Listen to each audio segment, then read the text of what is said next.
So, good afternoon, everyone. This is Dr. Catherine Bingham, CEO of LEADistics, and I'm here to share with you Take 10.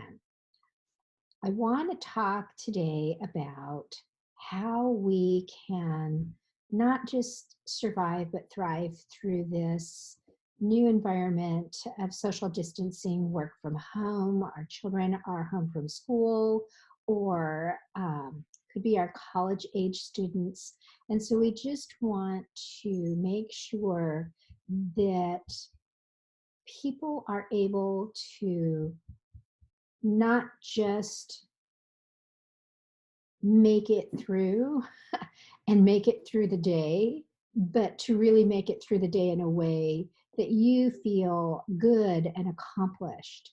One of the things that came up in conversations this past week are individuals who have been struggling with focus in work from home environments, especially with their kids home and feeling like there's all kinds of craziness going on in the background.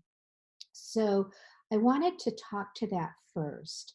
And part of the issue with at least one of the individuals was that they were leaving on the news all the time, and they felt compelled to watch all of the updates. And what I would suggest is, number one, shut the news off. You know, you're the adult in the family, just go turn that off. If you want to put on something fun for the kids to keep them entertained, awesome. But we don't need to be looking at that all day long. Take some time to identify authoritative resources. I will put some links below in comments so that you are able to go to places that have sound information, and then schedule some time to just get an update 1 or 2 times a day. You don't need to have it on all day long. You have things to get accomplished. And so make sure that you're getting good information. The news is there to hype it up. Of course, they're drawing your attention away from more important work, or spending time with your kids, or helping your kids get focused on their schoolwork. So knowing that, don't use them as your primary resource for information. Social media, that's not authoritative either. So you want to make sure you're looking at the resources that can give you the best information and take that distraction off your plate.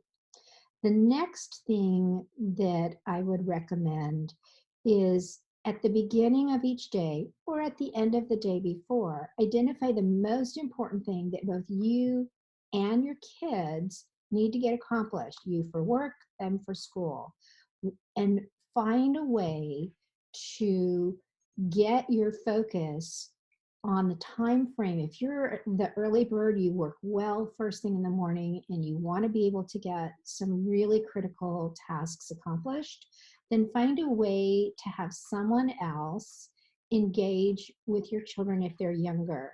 If you have teens, maybe have them read or play a game with the younger children in the household. Have grandparents FaceTime and read. You know, trade off with a colleague. Your one colleague will do a Zoom meeting with your kids while you get something really critical done, and then you trade off and do something with their kids. Whatever it takes as a community to come together and allow you to do things that focus on critical tasks and help your kids get the schoolwork done that's really important. Focus on finding a way to get those things scheduled first in your day. As you do that, um, also look at recognizing that these are extraordinary circumstances. And you know what? You may be on a meeting with colleagues with your youngster, you know, having fun or doing something in the background, or like that one parody video that's going along great guns in social media. It's the mom and in comes the toddler and she pulls the baby in her lap, and then another one comes in, she hands off a toy and she pulls the roast out of the oven, and all while being interviewed on the BBC. We know it's not real, but it is reflective to an extent of the reality that we're experiencing now. So understand that if times are extraordinary, and we're all in the same boat, let go the idea that how it's going to be accomplished is going to be perfect. So with that, you know, I encourage you to make memories. Make this a time for your children that they remember there was a period where everybody was collectively in the house, and we found ways to do it that nurtures each other, encourages each other, and takes time to connect with others who are around us, and do it in safe ways. So tomorrow, when I connect again, I'm going to be talking a little bit about how can we stay more healthy in this time of social distancing and confinement. So bless you, have a great day, and go forth and do great things.